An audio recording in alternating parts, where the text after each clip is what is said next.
Today we're going to talk about inexpensive, high-quality flooring for your studio. Whether you're getting ready to open up your first location or expanding or moving a current location, we'll give you some tips on how to save funds and time so you have enough left over to do some of the marketing and advertising that we teach about on our website. If that sounds like information you could use, stick around.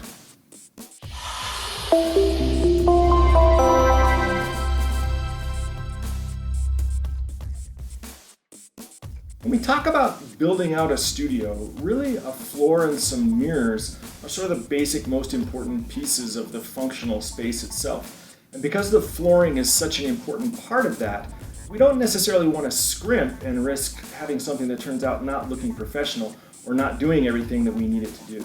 I've been building studio floors for almost 20 years now, for martial arts studios, for my dance studios, for yoga and heated yoga spaces, for stages and performance areas. So because of that, I have some pretty strong opinions on what works and what doesn't work. Let's take a moment and review the list of what I want to get out of any studio floor that I build.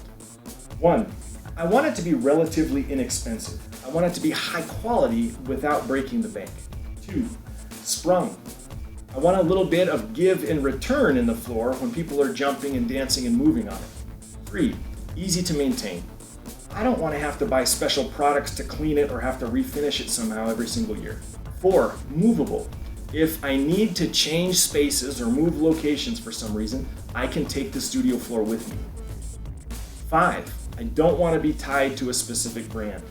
Expanding or repairing the floor can be done with easily available materials. I don't want to run the risk of the brand going out of business or changing systems and no longer offering what I need. I don't need any special tools to fix or to install the floor. Number 6, no screws or nails. I want this flooring to be truly floating. Nails and screws tend to work their way up through the wooden subfloor and through the topper. That causes all kinds of problems. I want a truly floating floor, meaning that it's held in place by good construction, by friction, and by its own weight, and that's all. Okay, let's talk a little bit about subfloor types. Most commercial applications, spaces that you're going to lease out to run a studio of some sort, will have a cement flooring. In most areas, that's going to be the building code that's required.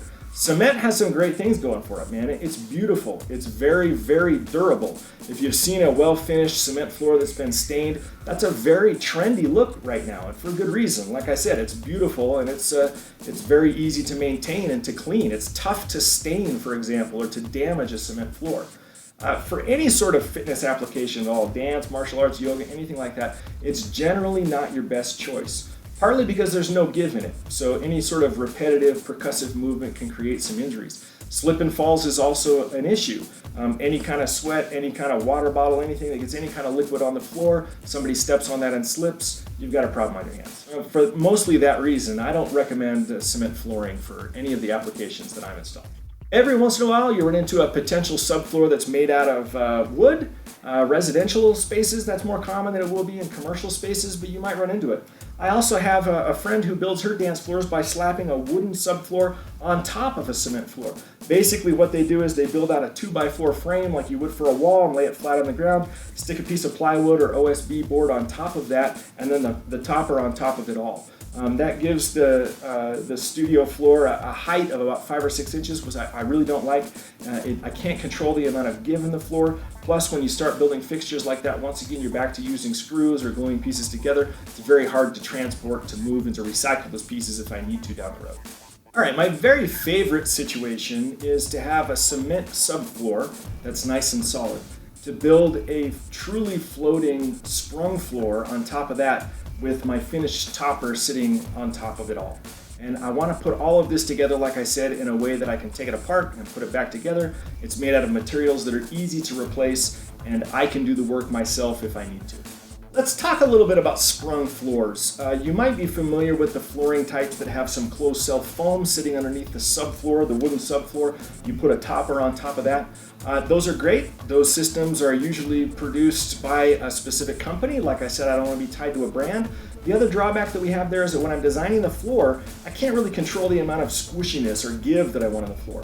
For example, some types of dance that I might be teaching or that I might have offered at my studio might require a fairly rigid, solid floor, whereas some of the acro classes, people are doing leaps and jumps and flips and that kind of thing, I want a little bit more give in the floor.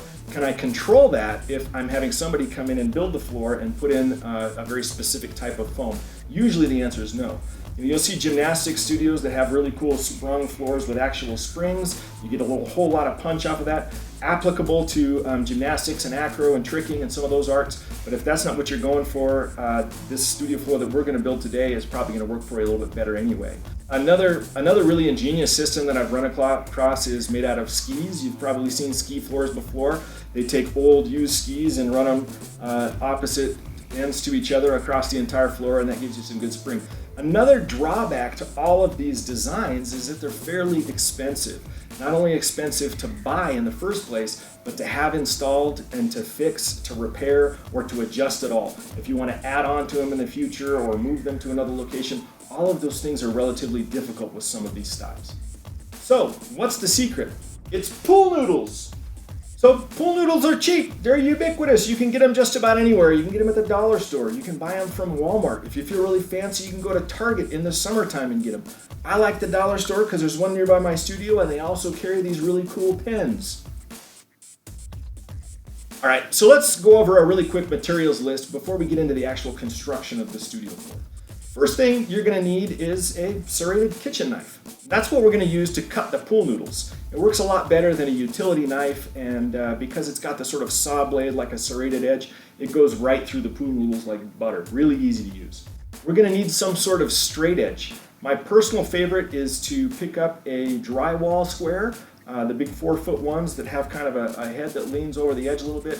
Easy to keep square on the edge of a board or a piece of drywall, something like that. Lots of applications, plus it's got that 4-foot straight edge. Easy to store, doesn't take up a lot of space. I own one and use it all the time.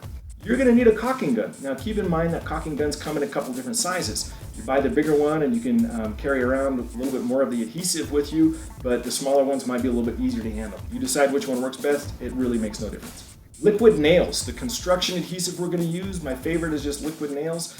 Part of the reason is because I can use it in so many different projects. So if I have stuff left over after one project, I can hang on to it and I know it's going to come in handy.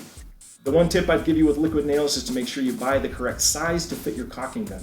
It's going to come in a couple different sizes. You can buy the stuff that comes in a tube that you're going to hand squeeze, but that's kind of a lot of work for what we're doing today, so I recommend one of the tubes that fits in a caulking gun. You're going to need a tape measure.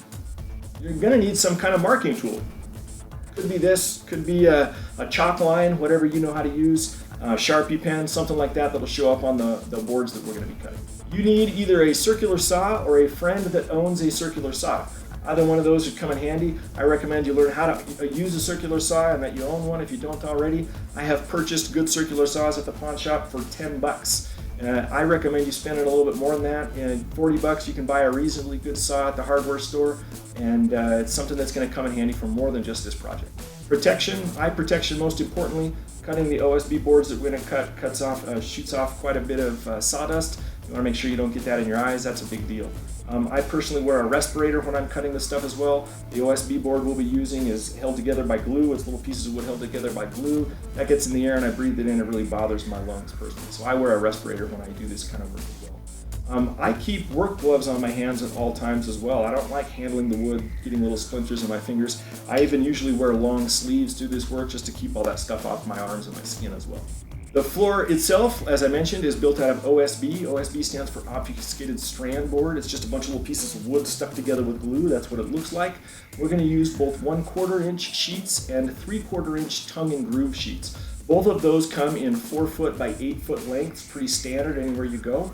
The 1/4 inch is going to sit on the bottom above the foam, and then we're going to put the tongue and groove on top to give a little bit of durability and a little bit of structure to the floor itself.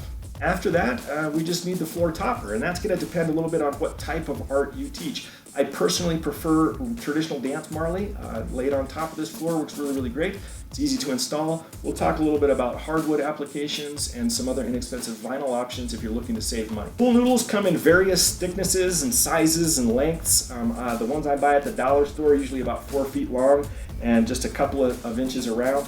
The way you'll estimate how many you need might change depending on how big and fatty the pool noodles are. I've seen some as much as 4 and 6 inches thick and 7 or 8 feet long, so take that into account when you're estimating for pool noodles.